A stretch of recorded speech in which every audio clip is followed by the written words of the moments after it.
നവകേരള യാത്രയിൽ നിയമം കയ്യിലെടുത്ത മുഖ്യമന്ത്രിയുടെ ഗൺമാൻമാർക്ക് പണി വരുന്നു. നവകേരള യാത്രക്കിടയിൽ പ്രതിഷേധക്കാരുടെ തല അടിച്ചു പൊളിച്ച മുഖ്യമന്ത്രിയുടെ ഗൺമാൻമാർക്ക് ഒടുവിൽ കാലം കാത്തുവെച്ച തിരിച്ചടി എന്ന് തന്നെ പറയേണ്ടി വരും. അന്ന് മുഖ്യമന്ത്രി രക്ഷാപ്രവർത്തനം എന്ന് വിളിച്ച് ന്യായീകരിച്ച ക്രൂരമായ മർദ്ദനത്തിന് നേതൃത്വം നൽകിയ ഗൺമാൻമാരെ സസ്പെൻഡ് ചെയ്യാനുള്ള നീക്കങ്ങൾ സജീവമായിരിക്കുകയാണ്. നിലവിലെ ആലപ്പുഴ MLA AD തോമസിനെ തിരുവിലിട്ട് തല്ലിയ കേസിൽ പുനരന്വേഷണം ആരംഭിക്കുന്നതോടെ ആഭ്യന്തര വകുപ്പിലെ ഈ ഗുണ്ടായിസം നടത്തിയവർ അഴികൾക്കുള്ളിലാകാൻ സാധ്യത ഏറെയാണ്. തിരഞ്ഞെടുപ്പിൽ വമ്പൻ വിജയം നേടിയ ശേഷം VD സതീശൻ പറഞ്ഞ ഒരു കാര്യമുണ്ട്: ഒന്നും മറക്കില്ലെന്ന്.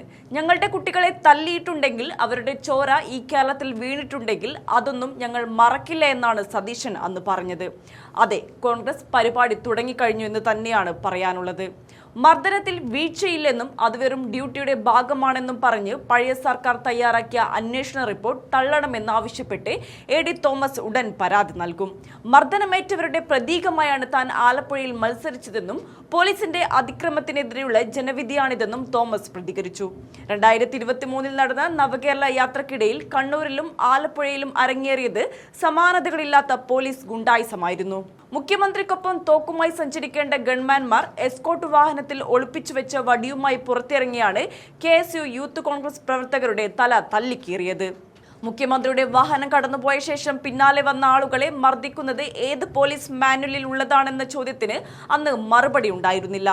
സാധാരണ ലാത്തിയേക്കാൾ നീളമുള്ളതും കാറിലിരുന്നു തന്നെ വീശിയടിക്കാവുന്നതുമായ പ്രത്യേകതരം ദണ്ഡാണ് ഗൺമാൻ സന്ദീപും സംഘവും ഉപയോഗിച്ചത്. പോലീസ് മാനുവലിന് വിരുദ്ധമായ ഇത്തരം ആയുധങ്ങൾ മുഖ്യമന്ത്രിയുടെ അകമ്പടി വാഹനത്തിൽ കൊണ്ടുനടന്നത് വലിയ ചട്ടലംഘനമായിരുന്നു.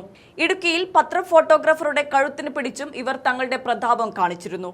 മുഖ്യമന്ത്രി ഇവരെ പരസ്യമായി ന്യായീകരിച്ചതോടെ ഈ ഉദ്യോഗസ്ഥർക്ക് ആരും ചോദിക്കാനില്ലെന്ന ധാരണയായി. എന്നാൽ കോൺഗ്രസ് മിന്നും വിജയം കാഴ്ചവെച്ച് അധികാരത്തിലേറുകയും അന്നത്തെ ഇരയായിരുന്ന AD തോമസ് MLA സഭയിലെത്തുകയും ചെയ്തതോടെ ഇപ്പോൾ കഥ മാറിയിരിക്കുകയാണ്. സ്വന്തം പദവി മറന്ന് ക്രിമിനൽ സംഘത്തെ പോലെ പെരുമാറിയ ഗൺമാൻമാർക്ക് ഇനി കാക്കിയൂരി വീട്ടിലിരിക്കേണ്ടി വരും. വരും ദിവസങ്ങളിൽ ഈ കേസിൽ വൻ അഴിച്ചുപണികൾ ഉണ്ടാകുമെന്ന് ഉറപ്പാണ്. അതേസമയം കേരളത്തിൽ ഭരണമാറ്റത്തിന് പിന്നാലെ പോലീസ് സേനയിൽ അടിമുടി അഴിച്ചുപണിക്ക് കളമൊരുങ്ങുന്നുണ്ട്. മുഖ്യമന്ത്രി സ്ഥാനത്തേക്ക് ആരെത്തുമെന്നതിനെ ആശ്രയിച്ച് പോലീസ് ആസ്ഥാനം മുതൽ ലോക്കൽ സ്റ്റേഷനുകൾ വരെ വിപുലമായ സ്ഥാനചലനങ്ങളാണ് പ്രതീക്ഷിക്കുന്നത്. പുതിയ സർക്കാർ അധികാരമേൽക്കുന്നതോടെ ADGP മുതൽ SI റാങ്ക് വരെയുള്ള ഉദ്യോഗസ്ഥരുടെ കാര്യത്തിൽ സമഗ്രമായ മാറ്റമുണ്ടാകുമെന്നാണ് വിലയിരുത്തൽ.